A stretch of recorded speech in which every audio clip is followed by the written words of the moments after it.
ఈ నెల చివరి వారంలో జరగనున్న అసెంబ్లీ బడ్జెట్ సమావేశాల సందర్భంగా సీఎం రేవంత్ రెడ్డి తెలంగాణ సచివాలయంలో ఉన్నత స్థాయి సమీక్ష నిర్వహించనున్నారు.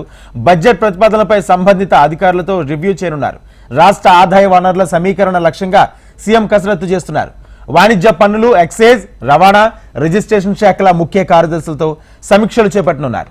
భూముల విలువ పెంపు తదితర అంశాలపై అధికారులతో చర్చించనున్నారు రేవంత్ రెడ్డి. గత ప్రభుత్వంలో వ్యవసాయేతర భూములకు ఇచ్చిన రైతు బంధును రికవరీ చేసే యోచనలో ప్రభుత్వం ఉన్నట్లు తెలుస్తుంది. అప్పటికే ఆ దిశగా కలెక్టర్లకు ఆదేశాలు కూడా జారీ చేసినట్లు సమాచారం. ఇదే అంశానికి సంబంధించి పూర్తి సమాచారం మా ప్రతినిధి ప్రవీణ్ అందిస్తారు. ప్రవీణ్, మరికాసేపట్లో ముఖ్యమంత్రి రేవంత్ రెడ్డి సచివాలయంలో ఉన్నతాధికారులతో సమీక్ష సమావేశం నిర్వహించబోతున్నారు. ఈ నెల చివరి వారంలో తెలంగాణ బడ్జెట్ సమావేశాల్లో నిర్వహించాలని చెప్పేసి రాష్ట్ర ప్రభుత్వం భావిస్తుంది. అందులో భాగంగానే ఉన్నతాధికారులతో సమావేశాల్లో మాత్రం బడ్జెట్లో ఉండే ప్రతిపాదనలు కావచ్చు, అదేవిధంగా రాష్ట్ర ప్రభుత్వానికి వచ్చే ఆదాయ మార్గాలు ఏంటి అనే దానిపైన కూడా ముఖ్యమంత్రి దృష్టి పెట్టబోతున్నారు. రాష్ట్ర ప్రభుత్వానికి సంబంధించిన ఆదాయ మార్గాలు ఏంటి అనే దానిపైన కూడా గతంలోనే అధికారులు ఒక ఫీడ్బ్యాక్ రెడీ చేయాలి, అధికారుల నుంచి కూడా ఒక ఫీడ్బ్యాక్ తీసుకున్నారు. కాబట్టి దానికి సంబంధించిన ఆ సమాచారం అధికారులతో ఏ విధంగా ఉంది, ఆ రిజిస్ట్రేషన్ శాఖకు సంబంధించినంత వరకు, ఎక్సైజ్, దాంతోపాటుగా వాణిజ్య పనులకు సంబంధించినంత వరకు ఈ శాఖల సంబంధించిన ఉన్నతాధికారులు కూడా ఇవాళ సమావేశాల్లో పాల్గొనే అవకాశం ఉంది. వీరితో పాటుగా ఈ ఇతర శాఖలకు సంబంధించిన అధికారులు కూడా పాల్గొన్న తర్వాత పూర్తి స్థాయిలో రాష్ట్ర ప్రభుత్వానికి ఆదాయం ఏ మార్గాల ద్వారా రాబోతుంది అనే దానిపైన కూడా ముఖ్యమంత్రి రేవంత్ రెడ్డి దృష్టి సారించే అవకాశం కనిపిస్తుంది. గతంలోనే ఆ అధికారులతో సమీక్ష సమావేశం నిర్వహించిన సమయంలో మాత్రం ప్రతి నెల కూడా ఆదాయ మార్గాలపైన కూడా సమీక్ష సమావేశం ఏర్పాటు చేస్తాను. ఈ సమీక్ష సమావేశాల్లో రాష్ట్ర ప్రభుత్వానికి ఏ విధంగా ఆదాయం రాబోతుందనే దానిపైన కూడా ప్రతి ఒక్కరు కూడా దృష్టి పెట్టాలి అని చెప్పేసి కూడా కోరిన సిచ్యువేషన్ ఉంది.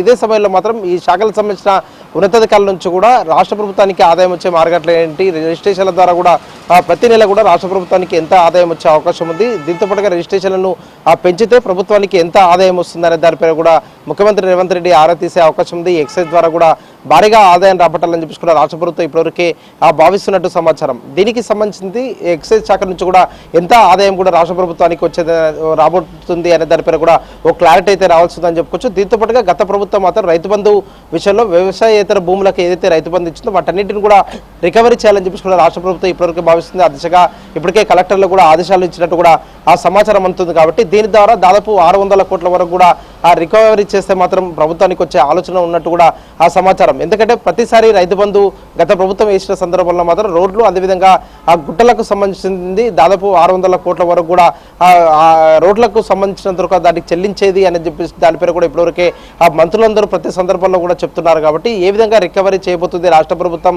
అనే దానిపైన కూడా ఒక క్లారిటీ అయితే రావాల్సింది. ముఖ్యంగా రాష్ట్ర ప్రభుత్వానికి వచ్చే ఆదాయము ఈ నెల చివరి వారంలో తెలంగాణ ఆ బడ్జెట్ సమావేశాలలో మాత్రం బడ్జెట్ని ఏ విధంగా ప్రవేశపెట్టాలి, ఆయా శాఖల నుంచి కూడా రాష్ట్ర ప్రభుత్వానికి ఎంత ఆదాయం రాబోతుంది, దాంతోపాటుగా ఆ గత ప్రభుత్వం ఏదైతే రైతు బంధుకు సంబంధించినందుకు రైతు బంధుకి ఎవరెవరికి వేసింది, అదేవిధంగా గుట్టలు, అదేవిధంగా రోడ్లకు ఏ విధంగా వేస్తున్నారో దానిపై కూడా ప్రభుత్వం ఆ దృష్టి పెట్టింది. కాబట్టి ఇలాంటి కీలక అంశాలపైన కూడా మరికాసేపట్లో ముఖ్యమంత్రి రేవంత్ రెడ్డి సచివాలయంలో సమీక్ష సమావేశం అయితే నిర్వహించబోతున్నారు.